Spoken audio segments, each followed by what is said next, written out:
The long overdue Guyana Press Association election was held last Sunday at the Theatre Guild, with the incumbent Nazima Ragabir being re-elected to the post. Ragabir defeated Neil Marks, a former president of the GPA and veteran journalist, 70 to 25. Marks was disappointed in defeat and alleged that the election was rigged. The list padded and said he would not work with the elected executive. I'm not pledging my support to work with the executive. I'm pledging my support to work as a member of the GPA. So you won't work with the executive? No. I'm going to work with the GPA once they're able to discuss our issues reasonably, and I will discuss it with members and see what changes they want. If it is that they want to engage the executive, then fine, I'm happy to do that. People will say Neil is bitter.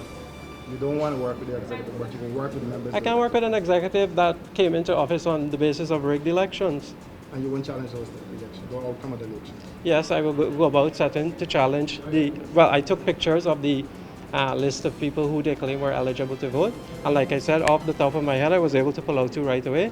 And I'm sure that when I sit down and look at the list, I'll find many, many more. So like I said, these elections were rigged. The list was heavily padded in favor of Ms. Ragabir and, let me just say Ms. Ragabir. Now, the entire process was open and transparent, and those who were eligible with dues up to date were allowed to participate in the process, and this was observed by members of the diplomatic corps. Ragabir said it was unfortunate that Marks has expressed his unwillingness to work with the executive. In this foyer, on numerous occasions, people came, and that is when they knew that their names were on the list and they could have voted and they could not voted. The convention repeatedly referred to happened the time Mr. Marks ran for elections and one time after in total violation of our constitution. It should have never been allowed. And you as reporters should ask the previous president. So Mr. Enrico Wolford is walking there, Adam Harris, Julia Johnson, and don't take my word for it. There have been previous times when there were cutoff times and people were given a particular period to register. This was a time when you didn't have a website to register.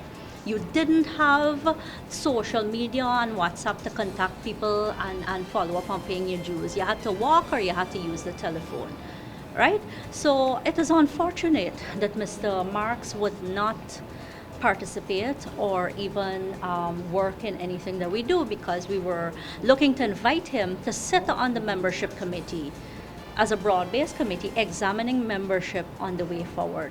There are things that I'm not pleased about, including the fact that many members were not able to pay their dues in time for the 6th of May. And it would have meant support for me as well as Mr. Marks, but we had given a month's notice for people to do that. We cannot be working and looking at other organizations and all of that and don't have some discipline. It comes back to that. And it is disappointing, but there are other members, including people from his news organization, who've indicated a willingness to sit on committees of the Guyana Press Association. I want to say that we have a lot of work to do as the GPA. And it is not about the people elected here today. It is the members of the press.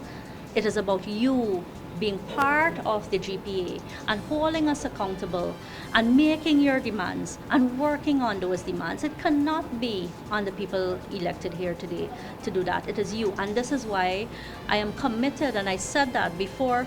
Let me just make this very clear. It was not my intention to run again. It was my colleagues, many of them who you see in that room, who came and asked me to do that and to be able to do some more work for the association. And that is based on all relationships I've had with each and every one of you. Roel Tony was elected vice president, Swetalana Marshall was elected treasurer, and Ariana Gordon was elected assistant treasurer. Ivor Wharton was elected secretary. Committee members are Alva Solomon, Marcel Fowler, Nigel Fraser, and Dennis Chabral.